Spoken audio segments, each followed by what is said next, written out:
Alagang Amoso, Associated Marine Officers and Seamen's Union of the Philippines. Ang programang para sa mga Filipino seafarers at kanilang pamilya. Maghahatid ng impormasyon, magbibigay ng inspirasyon, at tatalakay sa kanilang mga sitwasyon, kalagayan at iba pang mga pangangailangan.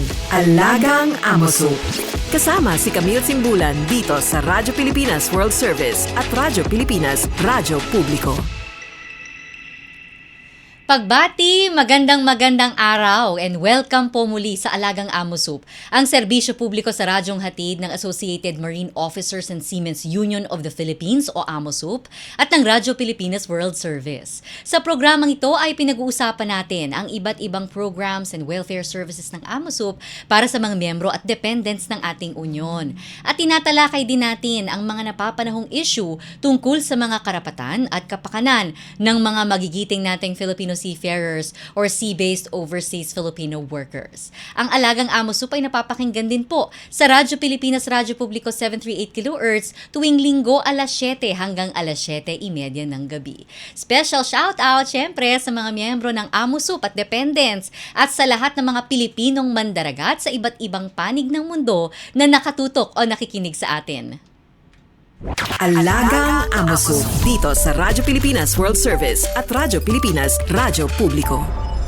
Noong nakaraang linggo ay kasama po natin dito sa programa ang Alumni Society of the Maritime Academy of Asia and the Pacific Incorporated. Tuloy ang samahan, ASMAPI kaagapay sa paglalayag.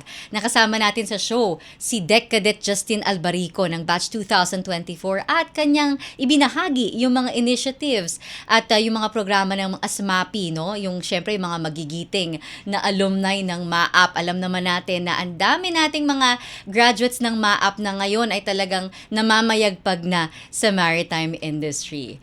At ngayon, wina-welcome po namin kayo muli sa isa na namang makabuluhang episode ng Alagang Amosup para sa ating espesyal na talakayan na may temang Bagong Bayani, Kwento ng Inspirasyon, Sakripisyo at Tagumpay. Ngayong araw makakasama natin ang isang natatangi, iginagalang at tinitingala nating leader sa industriya ng maritima sa ating bansa. Siya po ang Executive Vice President ng Amosup, President ng Maritime Academy of Asia and the Pacific o MAAP, at itinanghal din po siyang Goodwill Maritime Ambassador ng International Maritime Organization o IMO. At kasalukuyan po siyang presidente ng Bagong Bayani Foundation Incorporated.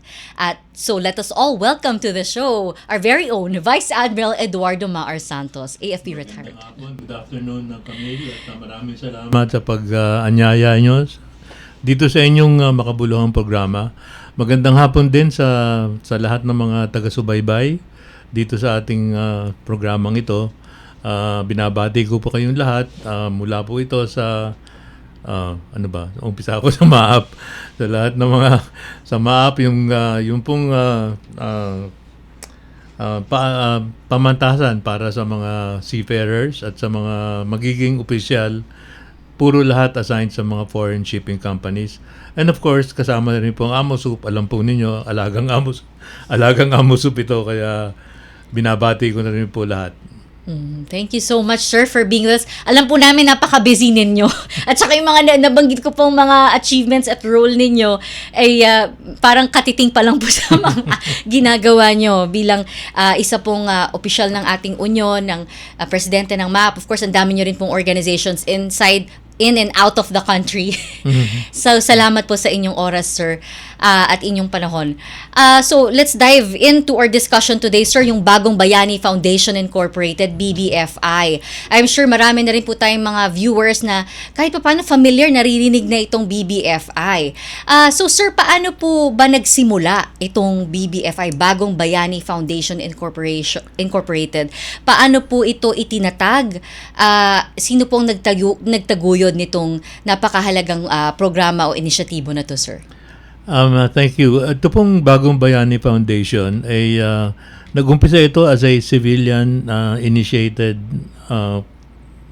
SEC-registered company.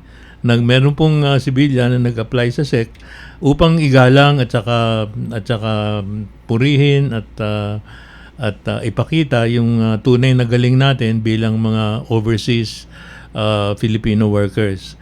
Kaya ito nagumpisa nung 1985-86. Civilian pa po nagpapatakbo. Napuna ni Secretary ang yumaong Secretary Blas Ople na tanyag na hero natin sa labor, buong labor.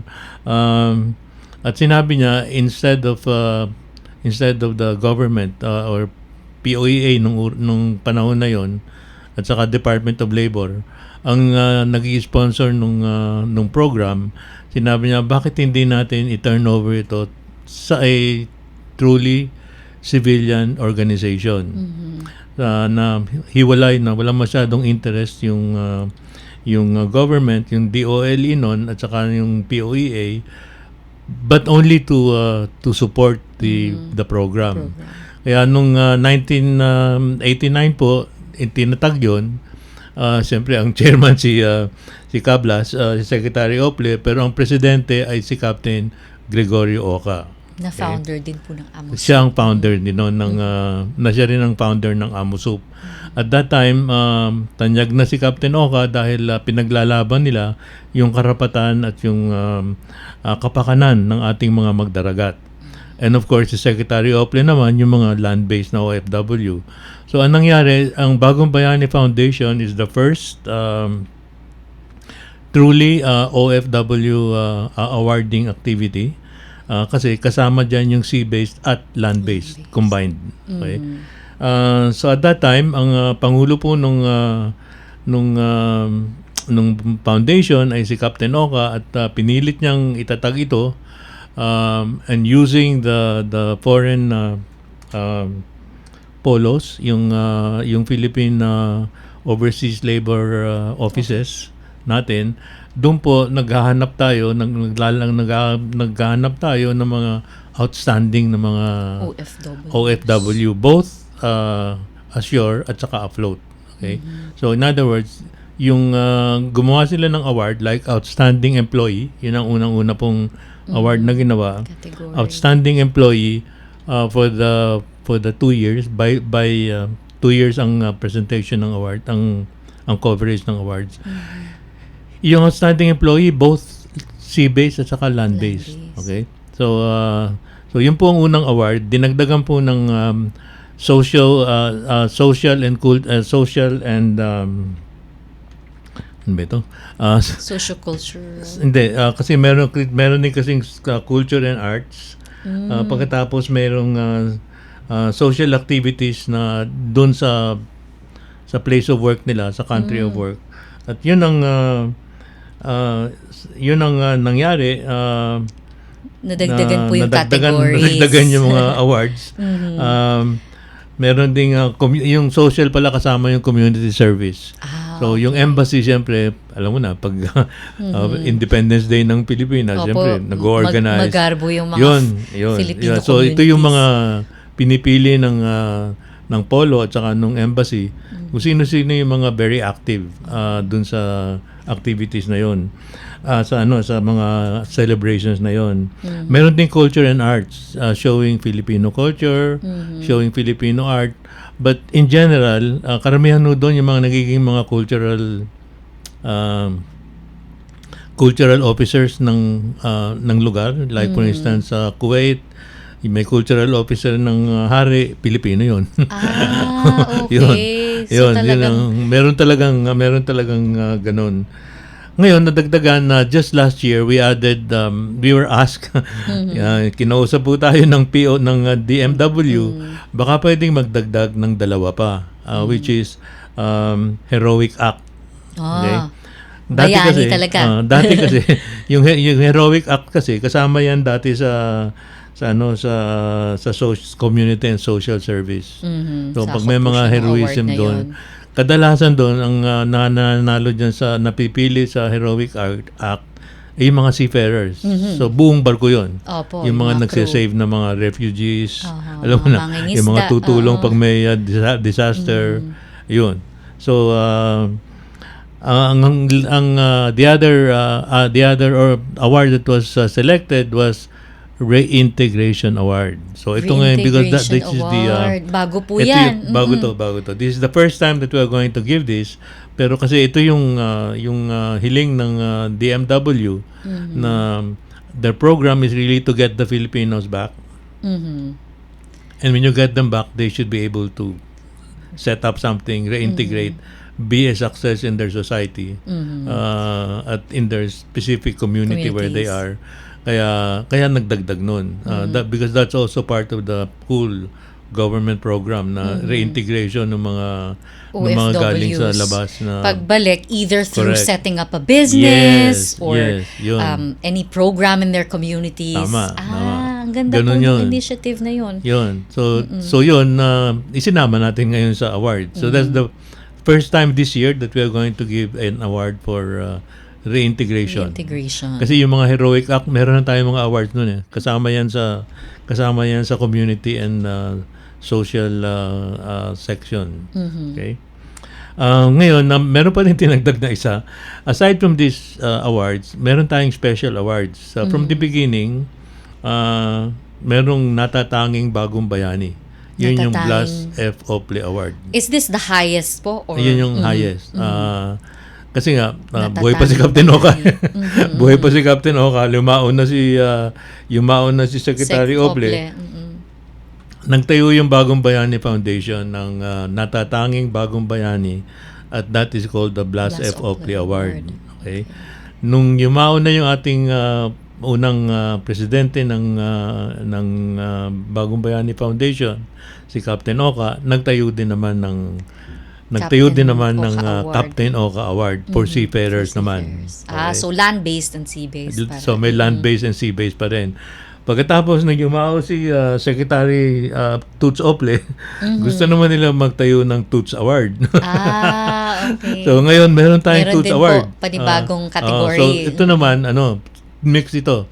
Either seafarers, land-based or sea-based. Basta it exemplifies the efforts of the late Secretary Toots Ople, yung tulong sa kawanggawa, tulong sa kapwa, tulong sa mga activities. Yun. So yun, dumadami yung awards natin and we have always been launching these awards in conjunction with DMW, dati with POEA, and asking everybody to submit their nomination. Yung nomination po ay doon sa foreign awards, nanggagaling yun doon sa community nila o sa country nila kung saan yung embassy. Yung polo. And then the polo or the labor attaché or kung sino pa yung attaché doon na involved doon sa kung walang labor, lahat dadaan sa kanila. So they will now be the one to screen kung sino yung ipapadala, ino-nominate dito sa committee natin sa Pilipinas. Ang unang-unang requirement, alam natin na maraming taga-subaybay natin na alam nila na napakagaling nito nung sa abroad. Ang requirement po kasi ay kailangan lumabas sila legally. Dumaan po sa POEA o sa DMW. Meron tayong maraming magagaling talaga na tumutulong. Unfortunately, lumabas sila as tourists. Tapos nagtrabaho. Di ba? So, gusto natin kasi it's really important for the government to find out kung sino-sino ba talaga yung lumabas bilang worker. Opo. Hindi yung nagturista. Hindi niya mamonitor yun. Correct. Para din po kasi sa kanila yun, sir, sa protection nila. Hindi po ba? Para matatrack ng gobyerno. Kumusta na ba to? Ano na bang status ng employment nito? Pag nakagulo, paano? Tatakbo nila sa gobyerno. Tapos sabi, sino ba ito? Hindi documented. Correct. Yun. So, kasi yun nga po, it's also a way of encouraging them na dumaan na tayo sa proseso. Correct. If ever dumaan. And we have actually given awards in the past. Lumabas bilang tourist, 'di ba? Nagtrabaho, bumalik, tapos nakita niya mas maganda siguro mag-register. So lumabas na naman, but this time as OFW, nagtuloy yung trabaho, ni-nominate siya, nanalo pa rin, 'di ba? So basta what's important is your presence in the country at the time that you are nominated is legal. Dumaan sa POEA. Yun. Tsaka, yun nga sir, kasi syempre, di ba, may malasakit yung DMW, yung gobyerno natin, and even yung mga organizations like us, kahihinat na nila pag nandun na sila sa bansang pinatrabahuhan That's nila. true. Dapat na monitor din kasi at least alam nung embassy kung how many, every time there's may earthquake, halimbawa, Yes. o may sunog, Conflict tinatanong yung embassy, how many Filipinos do you have, di ba?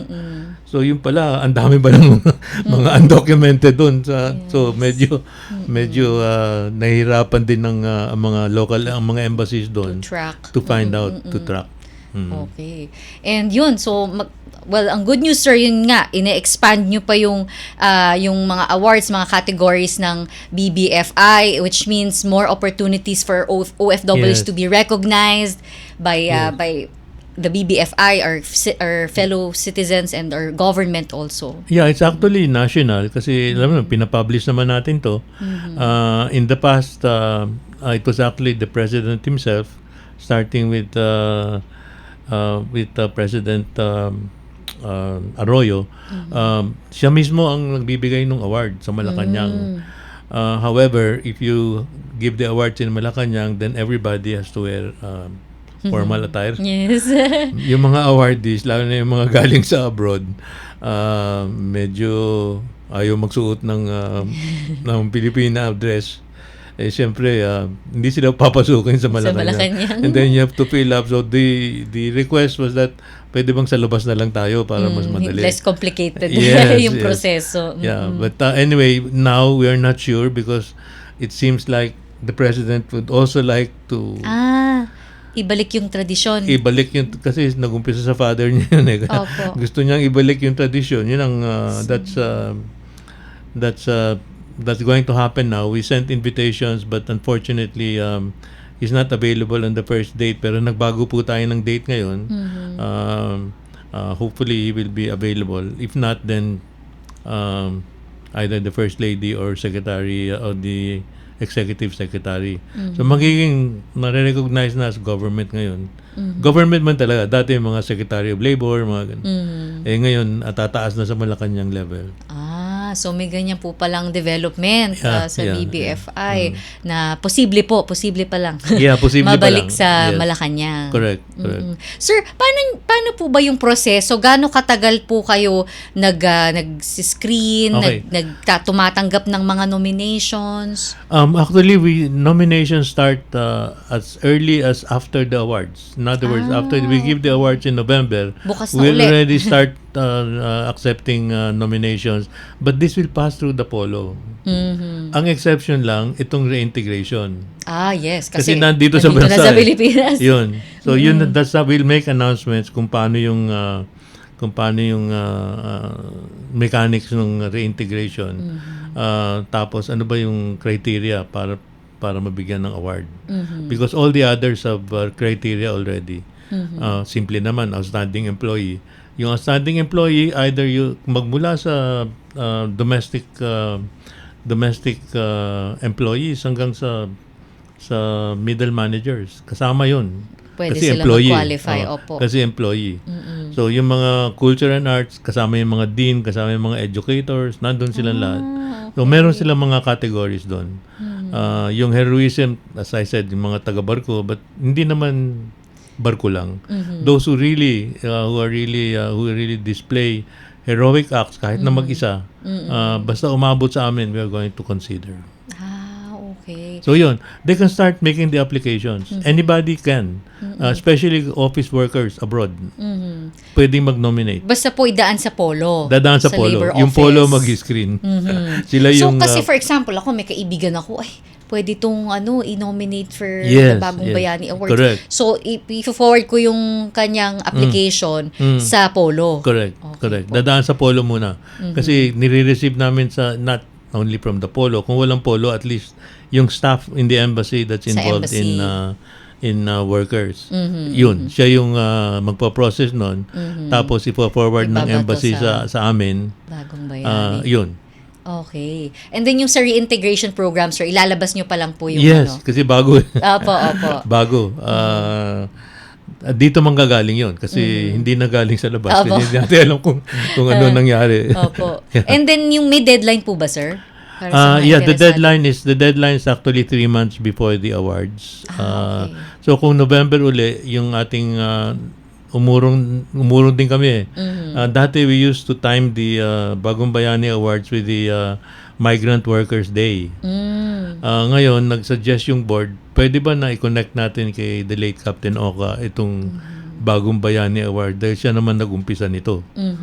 Siyempre, hindi ako aangal. So, sir. So, na-move po siya ng November. Na-move ng November. November 21. 21. Kasabay po nung death anniversary Ni Captain Oka. Actually, Legacy Week po yung week na yun dahil Correct. sa November 28 naman po yung birthday niya. Kaya, Ayun. And of course, November 11 anniversary No, na anniversary, nga. yeah, 65th nandun lahat natin. yun. Nandun lahat 65th yun. anniversary po natin this Yes, year, yes. November 11. Ayan. So, Sir Book, alam ko po, ang tagal nyo na pong naging presidente ng Bagong Bayani Foundation Incorporated. Pag alis ni Cap, sa akin Opo. pinasa. Siyempre, kayo na po yung naging punong abala dyan. Sir, meron po bang, I'm sure dami nyo na pong na-encounter ng mga inspiring stories, success stories of our overseas Filipino workers, both land-based and sea-based. Correct. Are there any particular stories that really stuck to you na talaga pong na hindi nyo makalimutan yung storya na yun? Yung tatlong nurse sa Japan, nung nagkaroon ng earthquake, nung 2011 ba? Yung malaking earthquake sa yung Japan. nag-cause din po ng tidal wave, ng Yes, tsunami. Opo.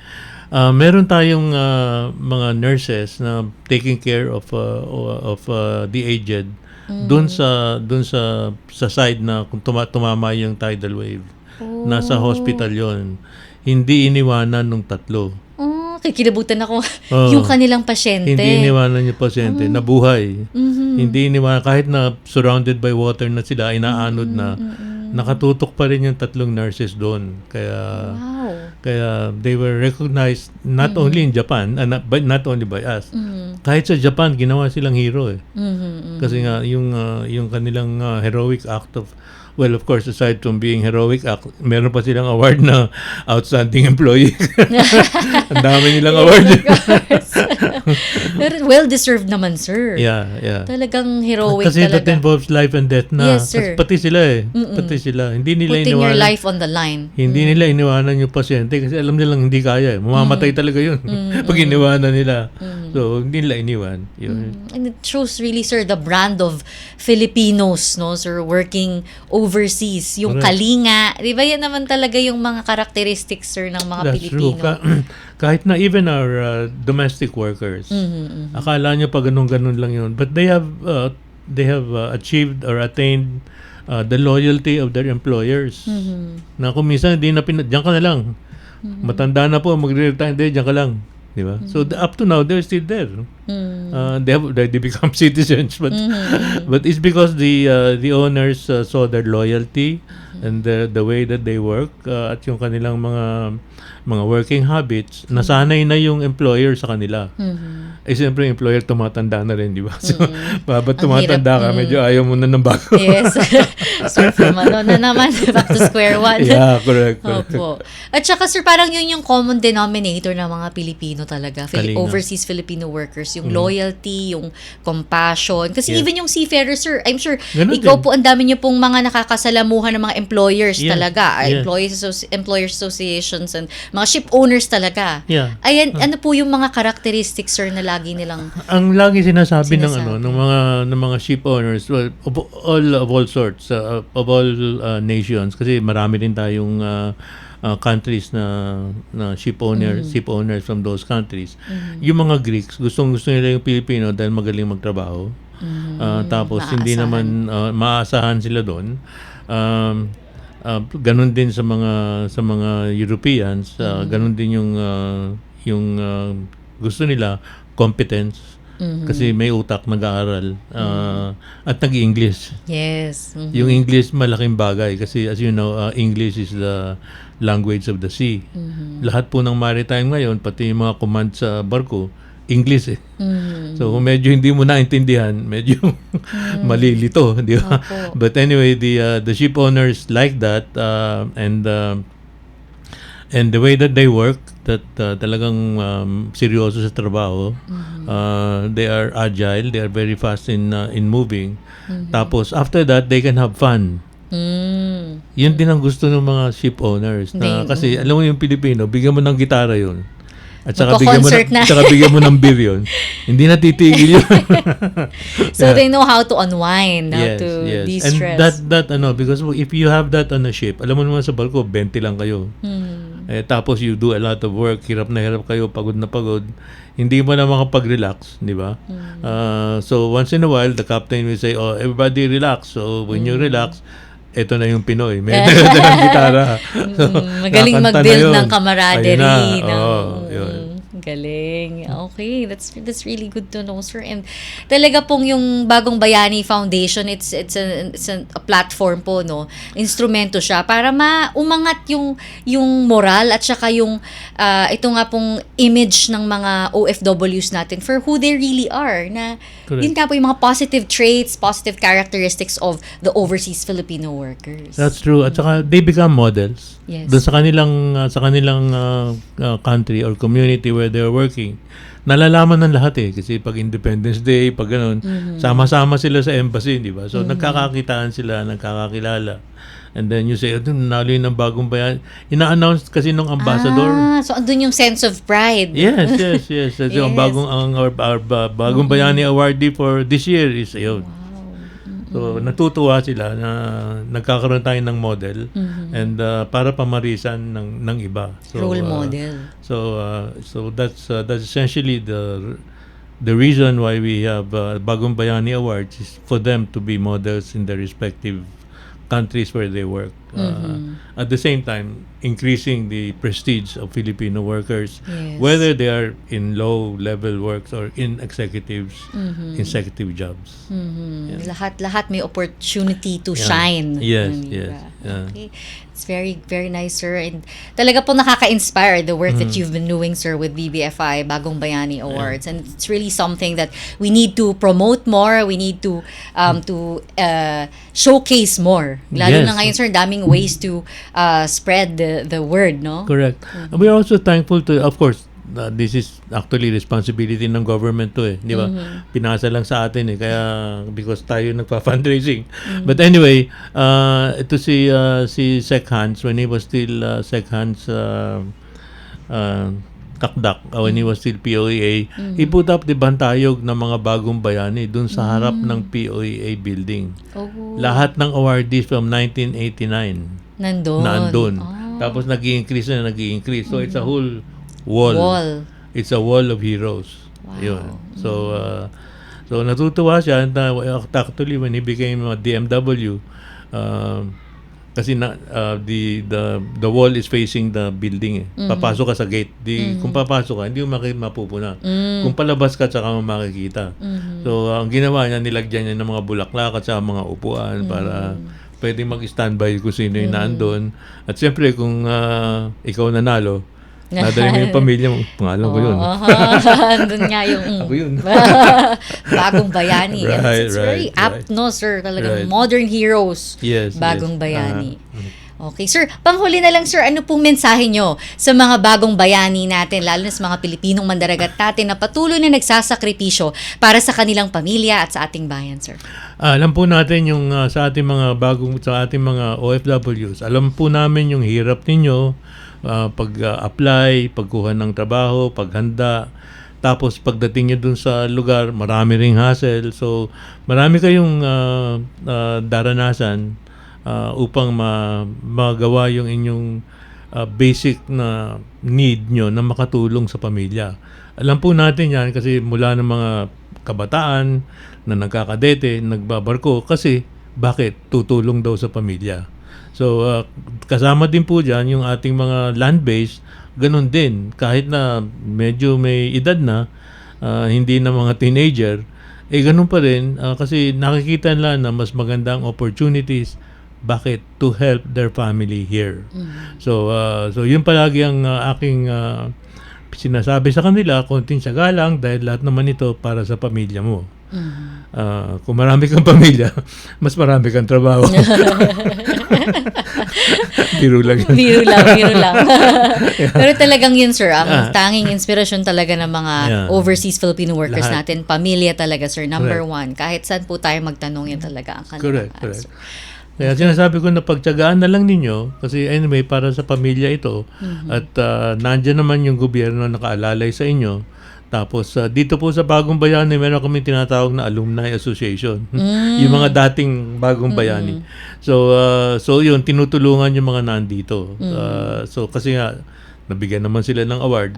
So ilan lang naman sila, 237 lang sila. Oh. Of course, yumaon na yung iba. So konti na lang yung naiwan. But of course, ito yung mga na talagang individual awardees.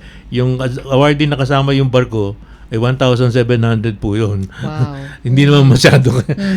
Kasi individual yung award na talagang yun ang mga gumagalaw talaga. Okay, sir. We're really looking forward to the next Bagong Bayani Awards. Saan tabayanan po natin yung mga updates dyan. And so, para sa mga updates, sir, siguro i-follow na lang ninyo ang Facebook page or Facebook group ng Bagong Bayani Foundation Incorporated. Yes. And of course, for AMOSUP naman, meron tayong AMOSUP official Facebook page and AMOSUP official Facebook group. On your screens, nandyan din yung mga details ng AMOSUP Contact Center or ACC. And meron din tayong AMOSUP official YouTube channel kung saan natin pinupost ang episodes ng Alagang AMOSUP. And for more information about our welfare programs and services, you can log on to www.amosup.org. Muli, maraming salamat po sa inyong pagsubaybay. Salamat sa mga kasama natin sa Radyo Pilipinas, si Miss Susan Aizon, Milo Jonella, J. Arevalo, Hero Lucero, Justin Osayas, Erwin Peñano at Jerome Toledo, at sa ka-AMOSUP natin na si Lara San Juan. Maraming salamat po muli sa inyo, Vice Admiral Santos, sa pagbabahagi ninyo ng inyong oras at kaalaman tungkol sa Bagong Bayani Awards at sa Bagong Bayani Foundation Incorporated. Napakaganda po ng inyong mga ibinahagi tungkol sa pagbibigay pugay at pagkilala sa ating mga modernong bayani, kasama na dyan ang ating mga land-based and sea-based overseas Filipino workers. Isang taus-pusong pasasalamat sa inyo, Vice Admiral Santos, at nawa ay magpatuloy ang inyong adhikain na magbigay parangal at suporta sa ating mga Pilipinong mandaragat at sa mga land-based overseas Filipino workers. Pagbati rin po muli sa lahat ng miyembro at dependents ng AMOSUP na siyang inspirasyon ng lahat ng mga programa at serbisyo ng ating union. Atin din pong subaybayan ang programang Alagang AMOSUP sa Radyo Pilipinas World Service at Radyo Pilipinas Radyo Publiko 738 kHz tuwing linggo alas 7 hanggang alas 7:30 ng gabi. Ako po si Camille Simbulan at ito po ang Alagang AMOSUP. All aboard sa talakayan. Palalimin pa ang inyong kaalaman. Alagang AMOSUP dito sa Radyo Pilipinas World Service at Radyo Pilipinas Radyo Publiko.